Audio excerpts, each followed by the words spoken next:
থাকবে না, সলসলে একটা নরম আগা মানে ডগা। সেই ডগাটা কি হলো? সেই ডগাটা তৈরি হলো ধ্বজা। যে ধ্বজাটা আমরা যখন বারোয়ারি গ্রামে কীর্তন করা হয়, হরিনাম হয়, তখন ধ্বজাটা পোতা হয়। জয় রাধে। অধিবাস হয় জানেন তো? হ্যাঁ, আর সেই অধিবাসের সময় সেটাকে কাজে লাগাতে হয়, ধ্বজাটা লাগে। এখনো সব নিয়ম টিয়ম নাই বাবা, তবে হ্যাঁ নেই বললে ভুল হবে, কোথাও কোথাও হয়। হ্যাঁ, হরিনাম হওয়ার প্রায় 1 মাস 15 দিন আগে সেই ধ্বজাটা লাগানো হয়। সেদিন থেকে নিরামিষ ভোজন হয় গ্রামে। গ্রামে কেউ নিরামিষ ছাড়া আমিষ ভোজন করবে না। হ্যাঁ, সেই ধ্বজার কাজে সৃষ্টি হলো সেই 25 পর্বের বাঁশ থেকে ওই আগাটি। তাহলে এটা হলো মুরলীর কথা। এইবার জানবো বেনু কিভাবে সৃষ্টি হলো। শিবের হাতে যে ধনু ছিল, সেই ধনুটা এলো পরবর্তী কালে কৃষ্ণের 10ম অবতারের মধ্যে আর এক অবতার, যার নাম পরশুরাম। পরশুরাম আর একবার শুনুন দেখি, বলুন দেখি কোথায় হচ্ছে? টিভি সিরিয়ালে বলে না পরশুরামের কথা। সেই পরশুরাম হচ্ছে কৃষ্ণের এক অবতার। সেই পরশুরাম রামচন্দ্রের বিয়ের আগেকার কথা।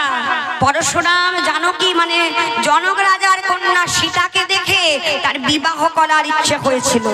ত্রেতা যুগের কথা বলছি বাবা, ভালো করে শুনুন। এবার পরশুরাম জনক রাজার কাছে গিয়ে বলছেন, পিতা আপনিও আমার পিতা। কেন পিতা হবেন? কারণ আপনার কন্যা সীতাকে আমি বিবাহ করতে চাই।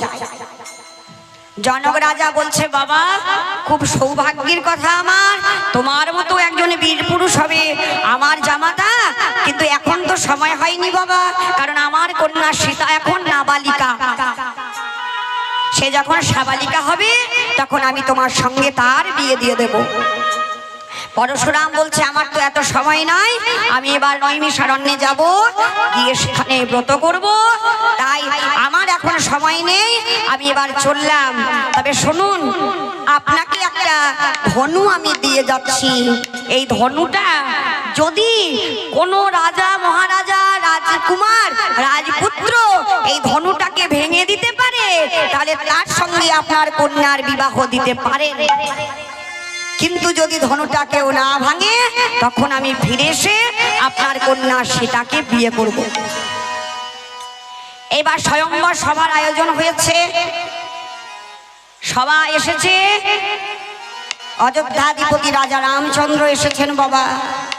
সবার মাঝখানে সেই ধনুটা হাতে নিয়ে তুলে যেই না ভাঙতে যাবে হরধনু, হ্যাঁ, তখন ধনু করজোড় করে বলছে, প্রভু আপনার মনস্কামনা তুমি পূরণ করো, তুমি আমার কাছে ঋণী। তা বলছে, কেন ঋণী তোমার কাছে? তুমি কে? না আমি ধনু, আমি হরধনু। আমি আপনার কাছে একটা কথাই বলতে চাই, আপনার সীতাকে আমি আগলে রেখেছি। তা কি করে আগলে রাখলে? এই যে বলি, আমি এমন একটা ভারী বস্তু হয়েছিলাম, কেউ আমাকে ভাঙা তো দূরের কথা, আমাকে হাতে করে তুলতে পারেনি। তাই যদি কেউ তুলে নিয়ে ভেঙে দিত, তাহলে তার সঙ্গে সীতার বিয়ে হয়ে যেত। তাই আপনি হচ্ছেন নারায়ণ, আপনার সীতা অর্থাৎ তিনি হচ্ছেন লক্ষ্মী। তাই আপনার জন্য আমি ওই ধনুরূপে আমি নরম হয়ে হালকা হয়ে ধরা দিলাম, আপনার সঙ্গে যাতে সীতার বিবাহ হয়। তাই আপনি আমার মনস্কামনা পূরণ করুন। বলো তুমি কি চাও? বললো, প্রভু আমি যেন সব সময় আপনার সঙ্গে সঙ্গে থাকতে পারি। বললো, বেশ ধনু, তোমার বাসনা পূরণ হোক। আমি এই জন্মে তোমাকে ধারণ করে শত্রু বিনাশ করব। তারপর আগত দাপর যুগে তোমাকে বেনুরূপে জন্ম দিয়ে আমি সুন্দরভাবে বাজাবো, এবং কলিযুগেও তুমি যাবে।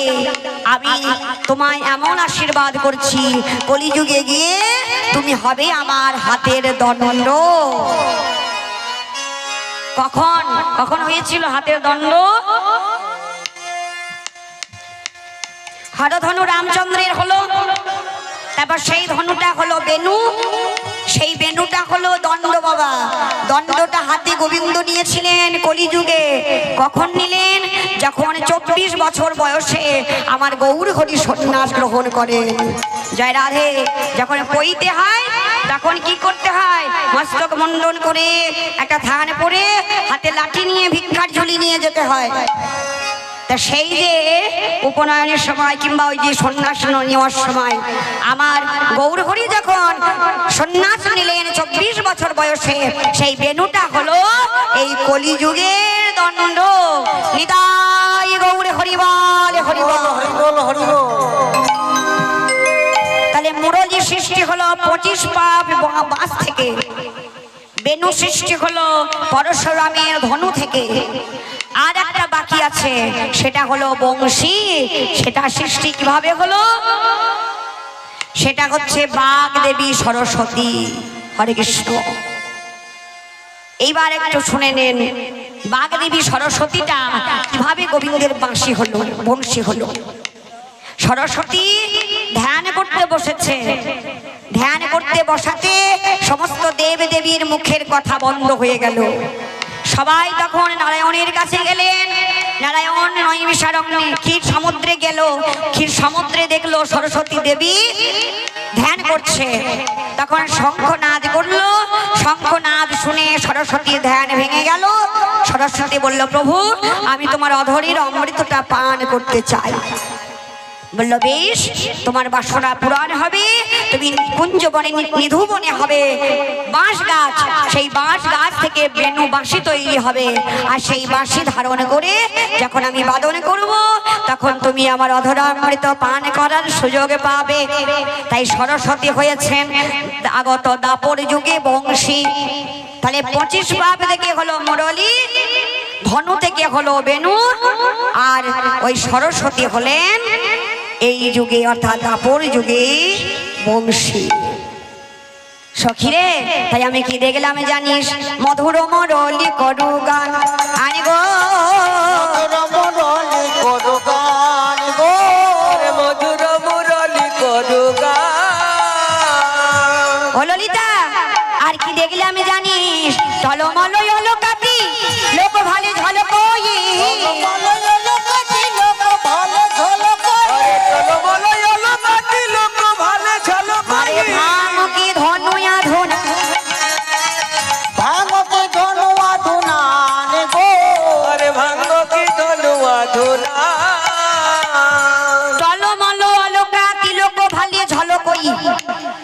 ভাঙ কি ধনুয়া ধুনান। হরিবল হরিবল। আমার গোবিন্দ টলমল অলকা, অলকার মাঝে তিলক আঁকা রয়েছে। অলকা কোনগুলো? অলকা চেনেন? এই যে কপালের মধ্যে ছোট ছোট চুল, এইগুলোকে বলে অলকা। আমার গোবিন্দের কুচকানো কুচকানো চুল তো মা, তাই এই শিরোর পরের এই যে কপালের মধ্যে কুঞ্চানো কুঞ্চানো কোকড়ানো চুল ছিল, সেগুলোকে বলছে অলকা। এদিকে অলকা আছে, এইদিকে অলকা আছে, মাঝখানে আছে তিলকা। বলে শোনো, বলি ওই তিলক তো সবাই পরে, ওই তিলক তো সবাই পরে, ওই তিলক তো সবাই পরে, ওই তিলক তো সবাই কপাল গুনে তিলক ঝলমল করে, ওই তিলক তো সবাই পরে, গুনে তিলক ঝলমল করে, ওই তিলক তো সবাই কপাল গুনে তিলক ঝলমল বলি করে। এই না জগৎ মাঝারে, তিলক ঝলমল করে, এই না জগৎ মাঝারে, গুনে তিলক ঝলমল করে, ওই তিলক তো সবাই পরে, ওই তিলক তো সবাই পরে। কপাল গুনে তিলক ঝলমল করে। তিলক তো আমরা সবাই পড়ি, কিন্তু সবার ললাটে তিলক ঝলমল করে না। তাহলে গোবিন্দ কি এমন তিলক পরে বাবা, যার জন্য জগতে সবার মন টলে যায়? ওমা, গোবিন্দ যেটা পরে সেটা দিকে সবার মন টলে যায়, আকর্ষণ হয়। কি জন্য? কি দেখলে? গোরচনা চেনেন? নাম শুনেছেন গোরচনা? ওই গোরচনা যদি কারো কাছে থাকে, তার প্রতি সবাই আকৃষ্ট হয়।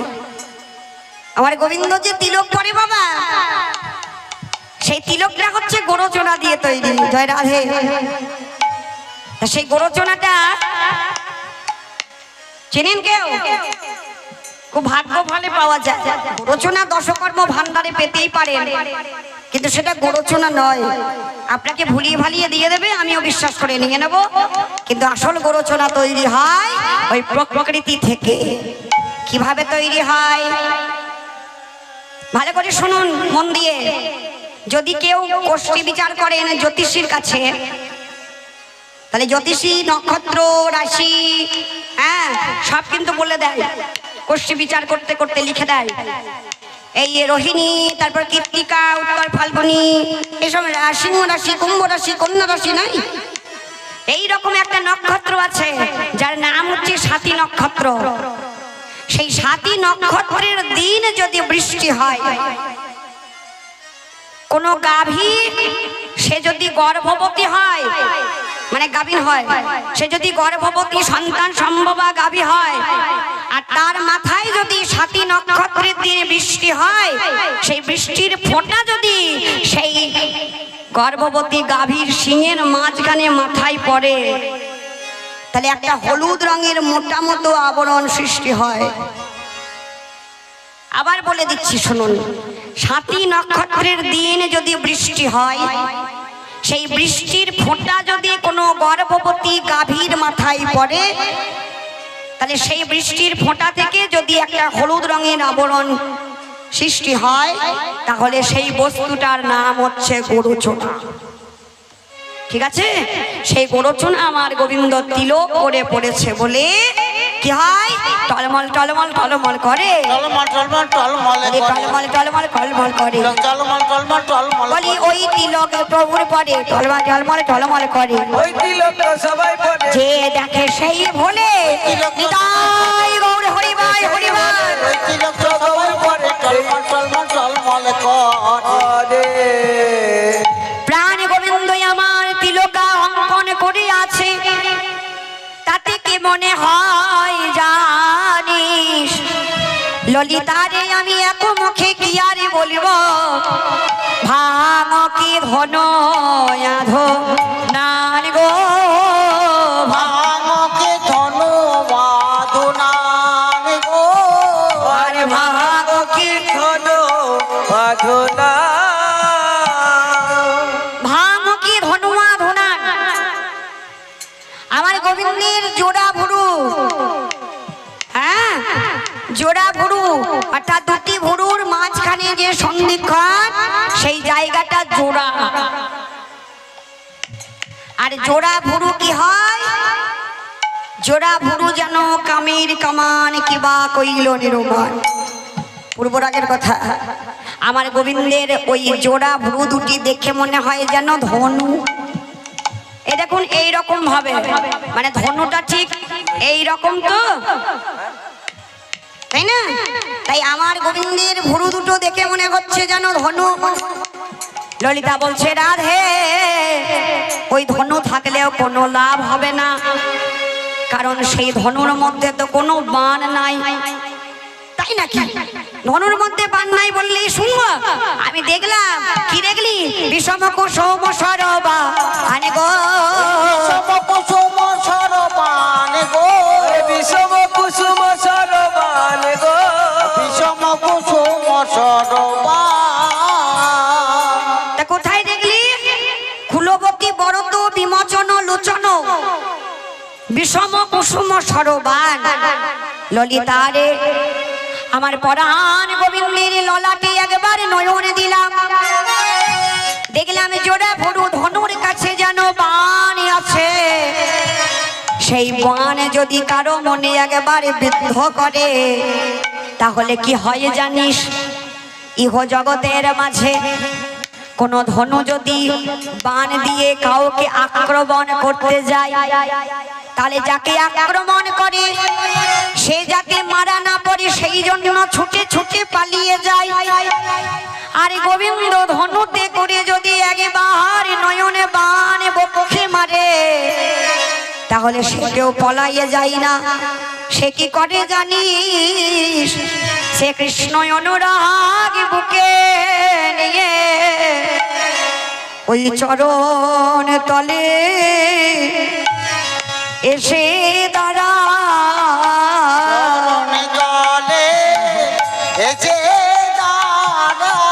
সে চরণ তলে এসে দাঁড়া চরণে চলে এসে দাঁড়া হে পরাণ গোবিন্দ তোমার হলাম বলে চরণ তলে এসে দাঁড়া তোমার হলারে বলে চরণ তলে এসে দাঁড়া আমায় ওই চরণে ঠাঁই দাও রে চরণ তলে এসে দাঁড়া চরণে ঠাই দাও হে চরণ তলে এসে দাঁড়া তোমা বইয়ার কিছু জানি না হে চরণ তলে এসে দাঁড়া আর কিছু জানি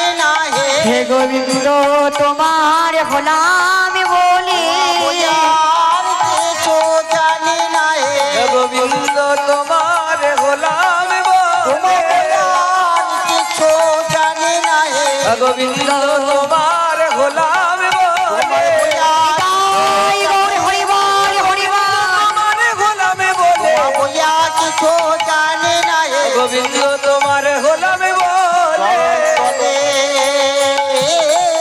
এসে দাঁড়া ললিতা বলছে কাঁদছিস কেন রে তোর গোবিন্দকে নয়নে দিয়ে যদি কাঁদতে হয় সেই রূপ আমি নাইবা দেখলাম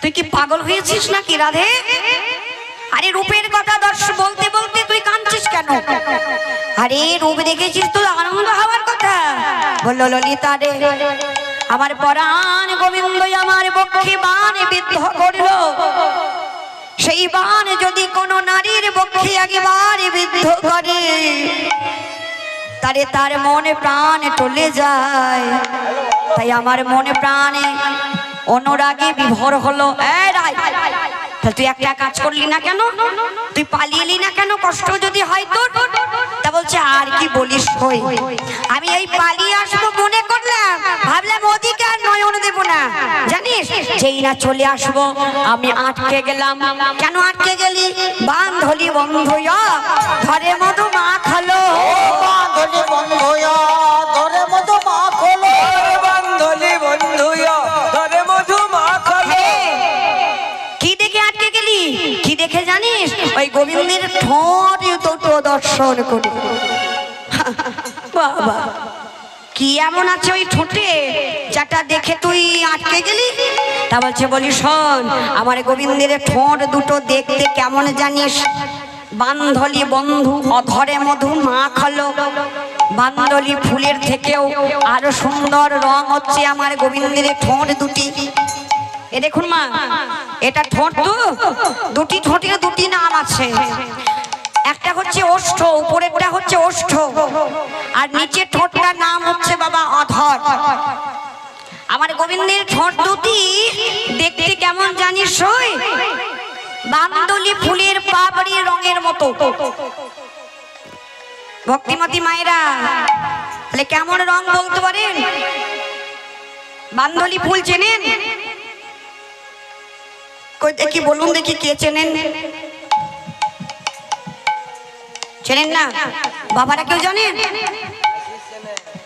বান্দলি দেখতে কেমন ফুলটার একটু মানে আমি একটু হিংস দিচ্ছি সূত্র ক্লু দিচ্ছি লম্বা ডাট হয় ভালো করে বুঝুন ঠিক আছে তারপর লম্বা লম্বা পাতা হয় খাঁচ খাঁচ খাঁচ খাঁচ পাতা ফুলটা হয় পাতি লাল রঙের হয় আর এই 5টা পাপড়ি থাকে এই রকম ছোট্ট ফুল বোঝা গেল আর একটা ক্লু দেব দুপুর বেলায় ফোটে কোনটা দুপুর ফুটি দুপুর ফটি কিংবা দুপুর মনি চেনেন ওইটাকে ভালো কথাই বলে বান্ধলি কত সুন্দর দেখতে বলুন তো হ্যাঁ সখী রে আমি মনে ভাবলাম ওই নয়নে বাণী হেনেছে আমার অঙ্গ আমি থাকবো না পালিয়ে যাচ্ছি কিন্তু গোবিন্দের বদনের হাসি দেখে ঠোঁটটা দর্শন করে আমি আটকে গেলাম কেন বলতো ওই গোবিন্দের ওই অধরটা না ওই বান্দলি ফুলের পাপড়ির রঙের মতো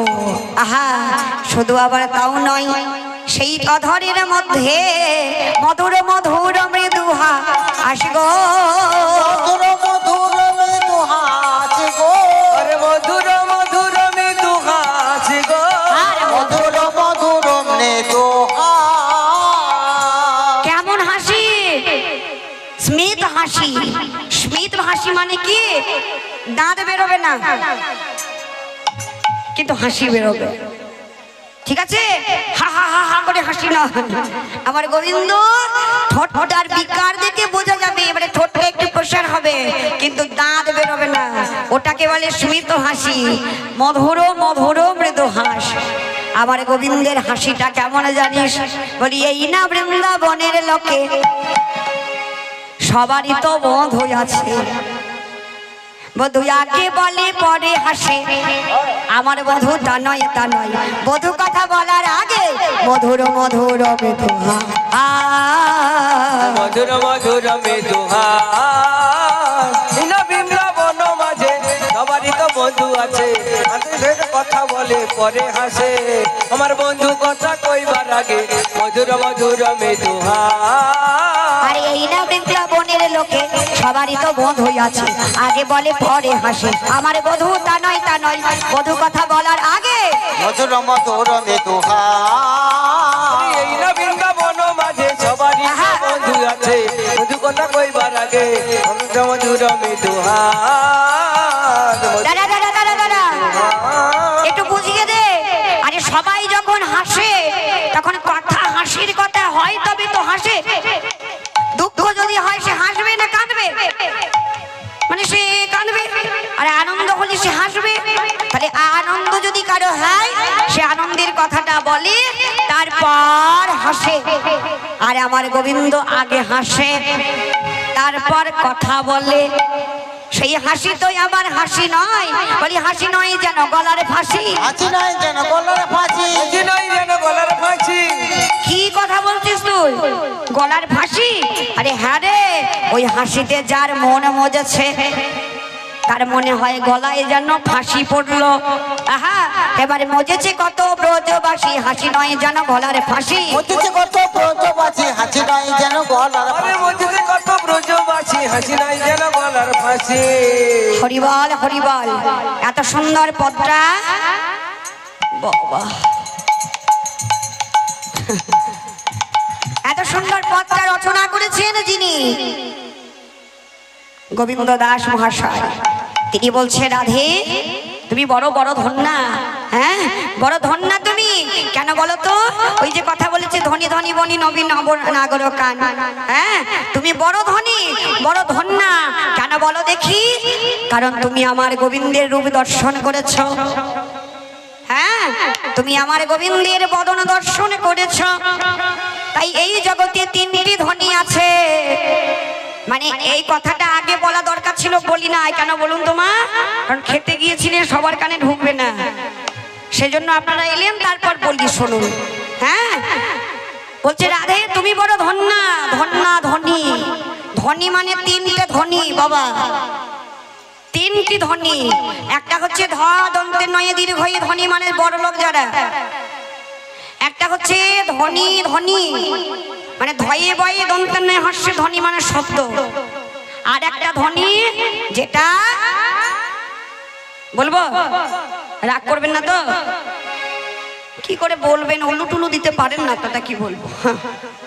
এখন উলুটুলু দিতে পারে না, সব ছেলে মেয়ের বিয়ে সব রেজিস্ট্রি হচ্ছে, করতে হচ্ছে। দেখাশোনা করে বিয়ে কটা হচ্ছে? হ্যাঁ হচ্ছে না তো। কেন হচ্ছে না বলুন তো? ওই লকডাউন থেকে শুরু হলো। হ্যাঁ তাই না? ওই 50টার বেশি লোক জমায়েত করা যাবে না। যাদের বিয়ে হলো মনে মনে ভাবলো ভালোই হলো, খরচা কমে গেল।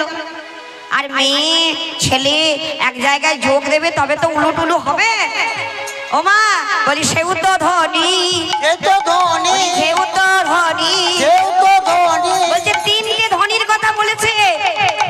একটা ধনী হচ্ছে আমার গোবিন্দকে যে সাজিয়েছে সে একজন ধনী, অর্থাৎ যশোমতী মা, সে হচ্ছে এক ধনী।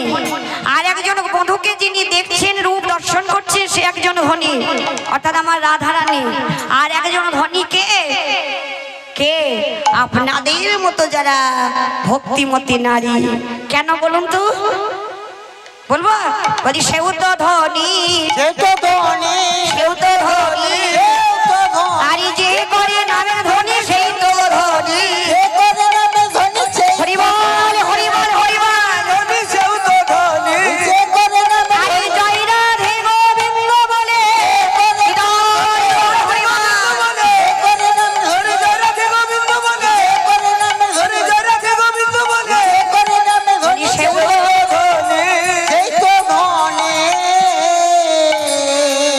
এই যে উলুর ধ্বনি উঠে গেছে মা, হরিবল বলছেন কিন্তু জোরে জোরে উলু পড়ছে না। উলুর ধ্বনি আপনাদের মতো আমাদের মতো মায়েরা দিতে পারে না। উলু কে দেয় জানেন? ওই উত্তরবঙ্গে যাবেন কিংবা ওই লালগোলা ভগবানগোলার ওদিকে যাবেন, এত জোরে উলু দেয় আর সময়টা একদম লাগাতার চলবে। কি করে যে নিঃশ্বাসে পুরোই কে জানে বাবা। হ্যাঁ, আর এত উলু দেয় মা, একদম মাইক ছাড়িয়ে যায় জানেন। আর আমরা আচ্ছা, এই উলুটা দিতে লজ্জা লাগে, লজ্জাটা হওয়ারই কথা। বলবো বলবো তাহলে একটা ভালো করে শুনুন, উলুটা ভালো করে পড়ে না, পড়ে না, পড়ে না। কেন পড়ে না? মানে দিতে তো পারে, জানে না। যারা মায়েরা জানে, শাশুড়ি মারা জানে, আর ঘরের বউরা ভালো করে জানে না, দিতে পারে না। আর জিওয়াটা নড়ে না। কেন নড়ে না? একটা ঘরে নতুন বিয়ে হয়েছে, শুনুন মন দিয়ে। শাশুড়ির একটাই বৌমা, একটা ছেলে, একটা বৌমা আদরে। আটটা ছাড়া ঘুম থেকে ওঠে না। রাগ করবেন না যেন কথাগুলো শুনে, বেশ? আদরের বৌমা তো কাজকর্ম শাশুড়ি মা করে। সত্যনারায়ণের পুজো আছে বাড়িতে, বৌমা ঠাকুর মশাই আসবে, তুমি সব কিছু প্রস্তুত করে রেখো। এই দেখো এই এই এই এই এই এইগুলো লাগে। শাশুড়ি মাকে বৌমা বলছে, মা আমি তো জানি না, আমি তো বুঝি না, পড়াশোনা করেছি কলেজে টলেজে, আমি ঘরের বউ হয়েছি, তা আপনাকে শিখিয়ে পড়িয়ে নিতে হবে আমায়। বাহ, ভালো। এবার ঠাকুর মশাই আসার আগে এবার শাশুড়ি শিখিয়ে দিল, বৌমা যা যা বলছে বৌমা সব জোগাড় করছে। এবার ঠাকুর মশাই এসেছে, ঠাকুর মশাই পুজোয় বসেছে, বৌমা ফুল দাও, বৌমা ফুল দিল। বোমা ফল দাও, বোমা ফল দিল। বোমা হাম দাও, টান দাও, অমুক দাও, তমক দাও, শাক দাও। বৌমা ধনী দাও। বৌমা দেখছি সবই তো দিলাম, ধনী তো দেওয়া হয় নাই। ধনীটা আবার কোথা গেল কে জানে। হ্যাঁ, ঠাকুর মশাই দাঁড়ান, আমি ধনী নিয়ে আসি। ঠাকুর মশাই তখন বসে রয়েছে। এইবার বৌমা গাছে ধনী আনতে খুঁজে দেখছে কোথা আছে। শোকেশ ব্যাটরা গামছে এখানে সেখানে, ধনী নাই। আলমারিতেও নাই, শোকেশেও নাই, বিছানার খাটের তলেও নাই। ঠাকুর মশাই ধনী তো পেলাম না। তো বৌমা, ও বৌমা, ধনী পাবে কোথায়? ধনী হাতে আছে তোমার জিহ্বার তলায় লুকিয়ে। হরিবল হরিবল। তা এই যে ধনী মা, এই ধনীটা হচ্ছে উলুধ্বনি। তা উলুধ্বনিটা সৃষ্টি হলো কোথা থেকে একটু বলে দিই। আমরা দুটি কথা বলি, একটা হচ্ছে বেদব্যতির কথা, আর একটা হচ্ছে ভোলেনাথের কথা। তাহলে দুটো একটু শুনে নেন, একটা রস একটা কষ। বলবো? বেশ। সতী হিমালয় রাজার কন্যা, সবাই জানি। বেশ, এবার স্বয়ংবর সবার আয়োজন হয়েছে, সতীর বিয়ে হবে। সতী কিন্তু কোনো রাজাকে বিয়ে করলো না।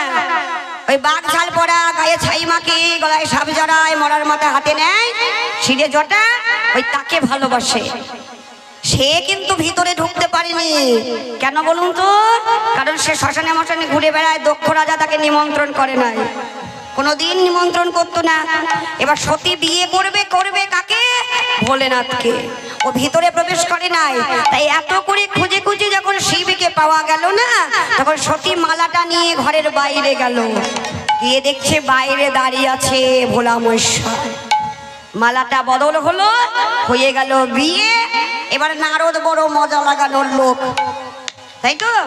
নারদ তাড়াতাড়ি ওই সতীর মাকে, হিমালয়ের স্ত্রীকে বলছে, দিদিমণি তাড়াতাড়ি দেখবে এসো, তোমার মেয়ের বিয়ে হয়ে গেল। তা বলছে, দিদিমণি কেন হলাম? কারণ আমি হলাম, আমি ভাগ্নে। তো কার ভাগ্নে?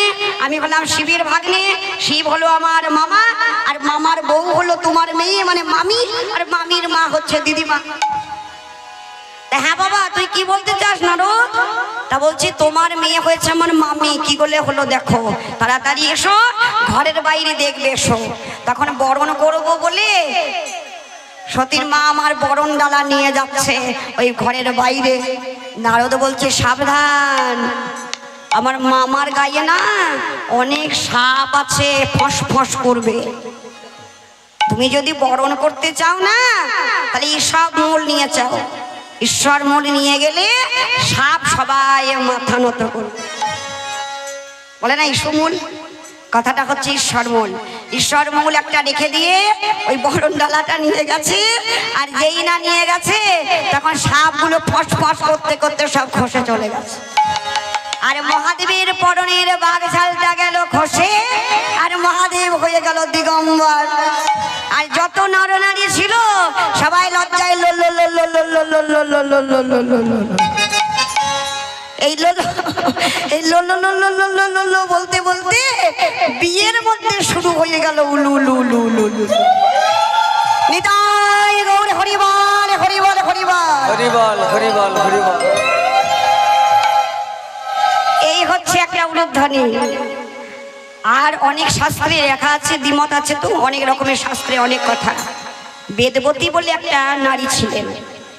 সেই বেদবতী খুব অল্প বয়সে মাকে এবং বাবাকে হারিয়েছে। শুনুন মন দিয়ে। দাদা একটা ছিল, সেই দাদার বিয়ে হলো। বৌদি দাদাকে বলছে তাড়াতাড়ি বেদবতীকে বিয়ে দিয়ে ঘর থেকে তাড়িয়ে দাও, নাহলে সম্পত্তির ভাগ লাগবে। এবার একজন বুড়ো রাজার সঙ্গে বেদবতীর বিয়ে হলো। এবার এমন একজনের সঙ্গে বিয়ে হলো মা, যে কিনা ভগবানের নাম পরশুদিন কালেও শোনে না। আর বেদবতী সারা জীবন কৃষ্ণ সেবা করেছে, নারায়ণকে ডেকেছে।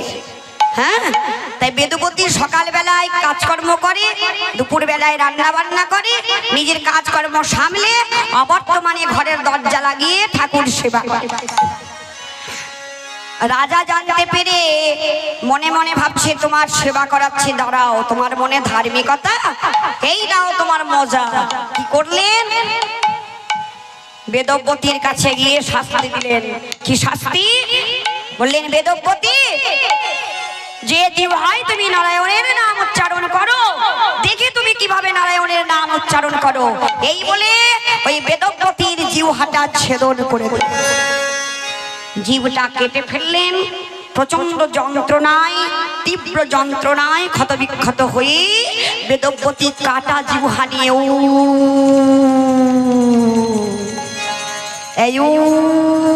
থেকে সৃষ্টি হলো উলুধ্বনি। নিতাই গৌর হরিবল হরিবল। তাই অনাদির আদি গোবিন্দের রূপ দর্শন করে পদকর্তা